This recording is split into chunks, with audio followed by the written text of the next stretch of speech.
สวัสดีครับวันนี้กับผมจะมาท่องกลดอกสร้อยเชิญรับชมและรับฟังได้เลยครับ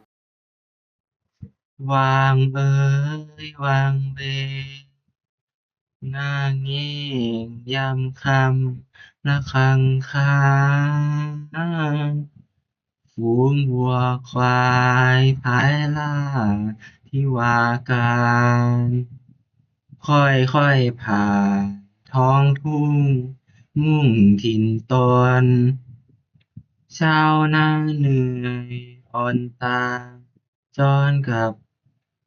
ตะวันลับอาบแสงทุกแห่งหนทิ้งทุ่งมืดให้มัวทั่วมณฑลและทิ้งตนตุกเปลี่ยวอยู่เดียว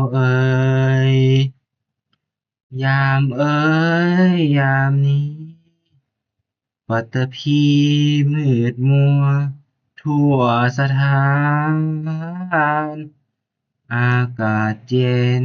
เยือกหนาวคราววิกาลสงัดปานป่าใหญ่ไร่